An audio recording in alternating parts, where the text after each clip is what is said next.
आज 2 तारीख है। यानी हम कह सकते हैं पिछले 2 दिनों से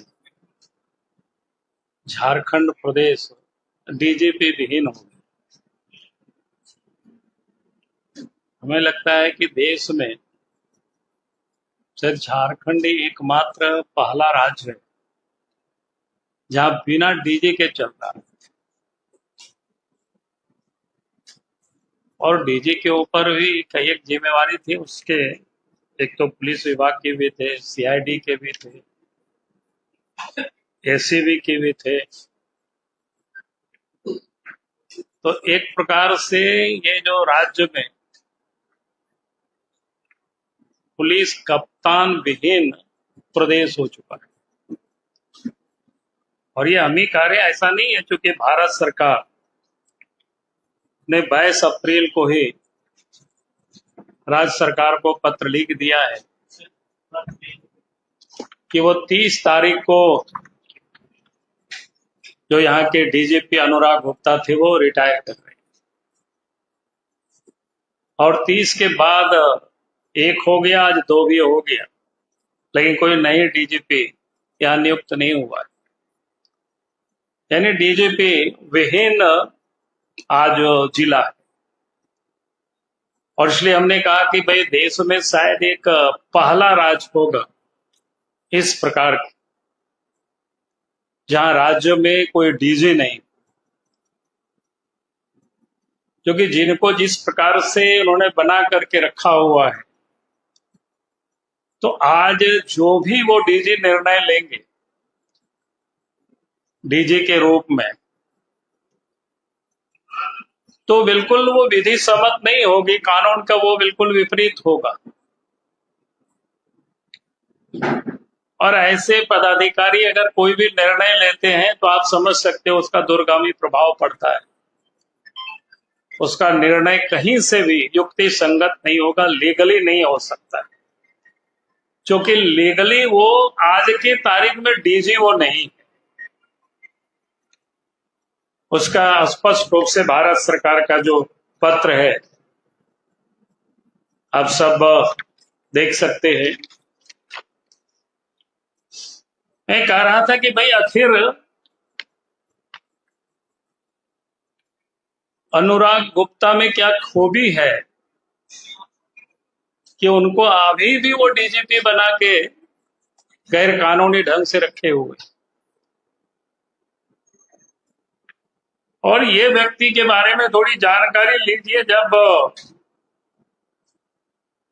बिहार के जमाने में भी उनके ऊपर गया में मगध यूनिवर्सिटी का जो पुलिस स्टेशन है वहां भी इनके ऊपर केस है।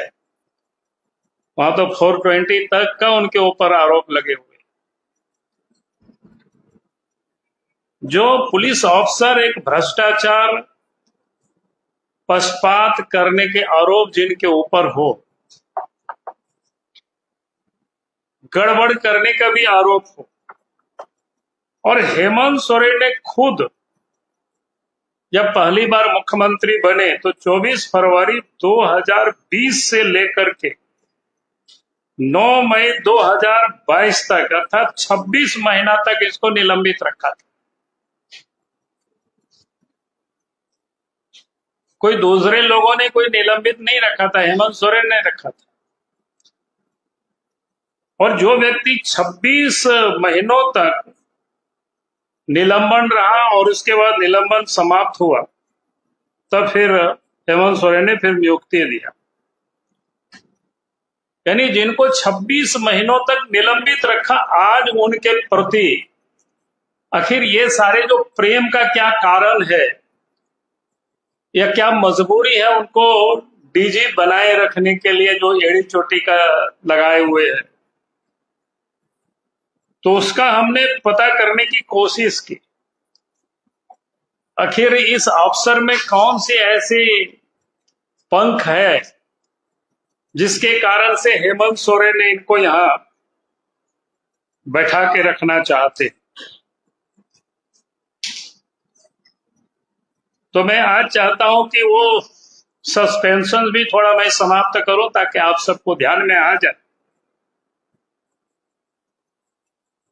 आप सबको पता है कि झारखंड में ईडी की जांच चल रही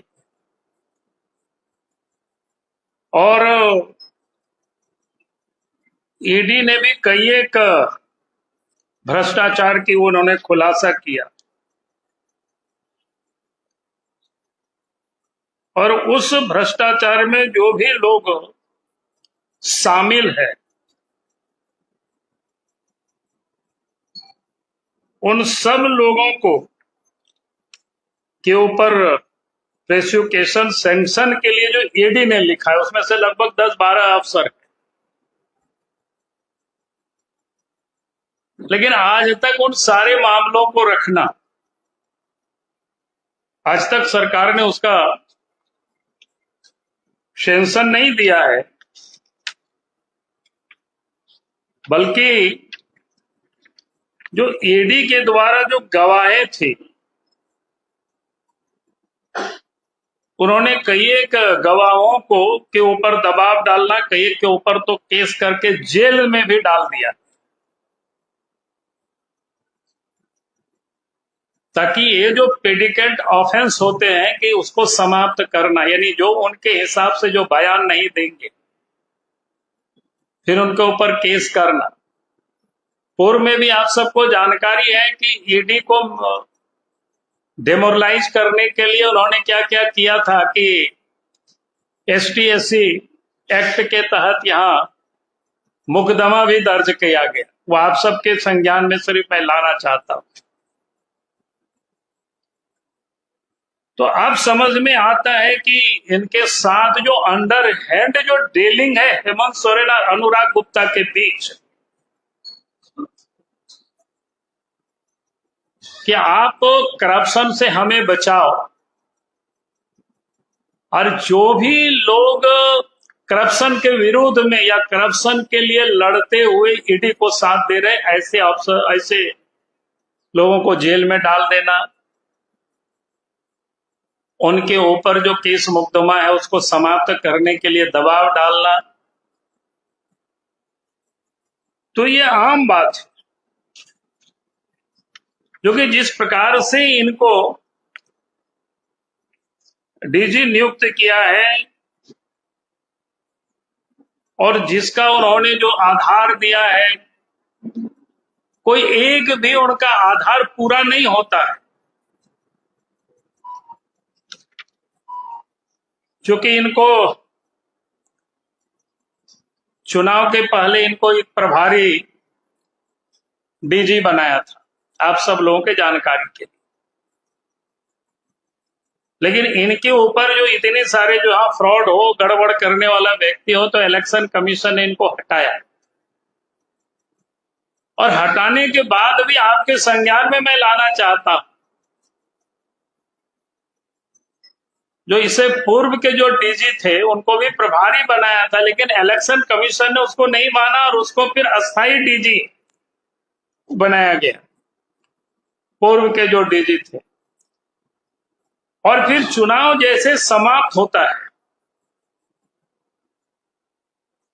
और चुनाव समाप्त होने के बाद हेमंत सोरेन की सरकार, हेमंत सोरेन के नेतृत्व में जैसे ही सरकार बनती है, 28 नवंबर 2024 को फिर से इनको प्रभारी डीजी बनाया जाता है और 2 फरवरी 2025 को इनको रेगुलर डीजी बनाने की घोषणा की जाती है। मैं ये बात इसलिए कह रहा हूं क्योंकि ये 6 महीना का भी वो कोई समय नहीं होता है और इसलिए जो भारत सरकार का मंत्रालय है उन्होंने साफ तौर पर सारे विषय को उन्होंने लिखा है, जितनी भी प्रकार के वो परीक्षण हो सकता है कि वो डीजी रह ही नहीं सकते। और अखिल भारतीय जो सेवा नियमावली है 1958 नियम 16(1) के तहत आईपीएस अधिकारी की सेवानिवृत्ति की आयु वो 60 साल निर्धारित है और उसके हिसाब से 30/4/2025 को सेवानिवृत्त होने वाले हैं। तो भारत सरकार ने इनका सेवा विस्तार यानी आगे नहीं दिया, यानी समाप्त कर दिया, और इसके बाद भी इनको बनाए रखे हुए। तो आप सबके संज्ञान में ये सारे विषय लाना था।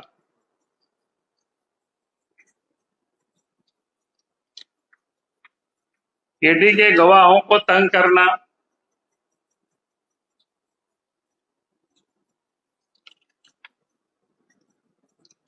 और आप सबके जानकारी के लिए कि इस प्रदेश के अंदर में जब से अनुराग गुप्ता डीजीपी बने हैं तब से कोयला की चोरी में बेहाताशा बढ़ोतरी हुई। जहां कहीं भी जाते हैं तो अलग अलग जगह के लोग बोलते हैं कि भाई यहां तो 500 ट्रक निकल रहा है, यहां तो 600 हाईवा निकल रहा है। तो जब दूसरे जगह जाते हैं बोलता है कि सर आपको तो ये पता ही नहीं है, यहां से तो इतना हाईवा निकलता है। और उसके लिए भी कई एक दलालों को लगा रखे हैं जो सार्वजनिक रूप से लोग बताते हैं। हमने ट्वीट वगैरह में नाम वाम भी डाला है, पता नहीं वो लोग कौन कौन लोग हैं, गाड़ियों से घूम करके वसूली करते हैं बड़ा प्रेम से। तो वसूली का भी वो सारे पैसा हेमंत सोरेन के जेब में भी जाता है। और तभी कोई ऐसे व्यक्ति को जिनकी सेवानिवृत्त हो गए 30 तारीख को, इसके बाद भी बनाए रखना,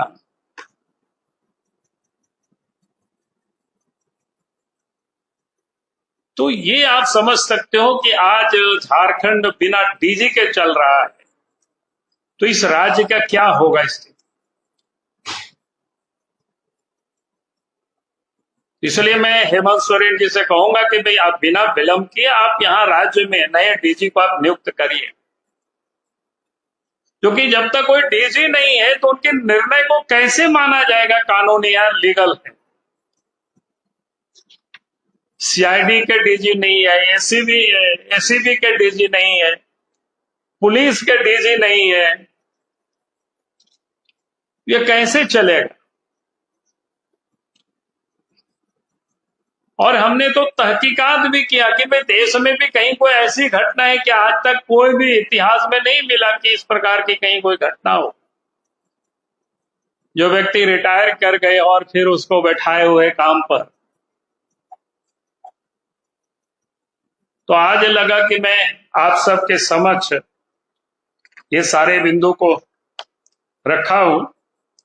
बाकी मैं डिटेल इनसे कहूंगा कि ये पूरा पत्रक ही, जो कि मैंने खाली आपको बीच बीच का कंटेंट बोल दिया, आपको लिखने में कोई दिक्कत नहीं हो, तो इनको मैंने कहा कि वो पूरा पीडीएफ फाइल ही सबको आप दे दीजिएगा बना करके, तो आराम से सब लोग लिख सके, ताकि झारखंड की जनता भी और देश की जनता भी जान सके कि भाई झारखंड कैसा चल रहा है।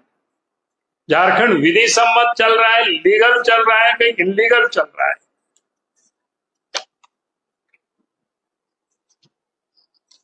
चलिए, बहुत बहुत धन्यवाद।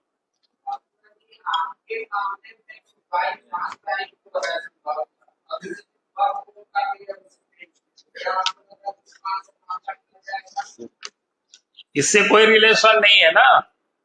अब तो भारत सरकार ने उनकी सेवा समाप्ति का पत्र डाल दिया, उससे क्या होता है भाई। आज तो उनके यहाँ कोई उनको स्वीकृति तो नहीं दी गई है। 22 तारीख को ही पत्र सरकार ने लिख दिया है राज्य सरकार को, चीफ सेक्रेटरी को।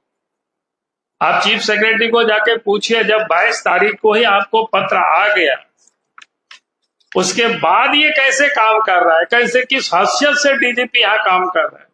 कोई भारत सरकार ने कोई स्टे ऑर्डर नहीं दिया है, इसलिए कोई विषय ही नहीं है बात करने की। केंद्र सरकार से आप क्या मांग रहे हैं? नहीं, केंद्र नहीं, कानूनन तो कह बता दिया है कि भाई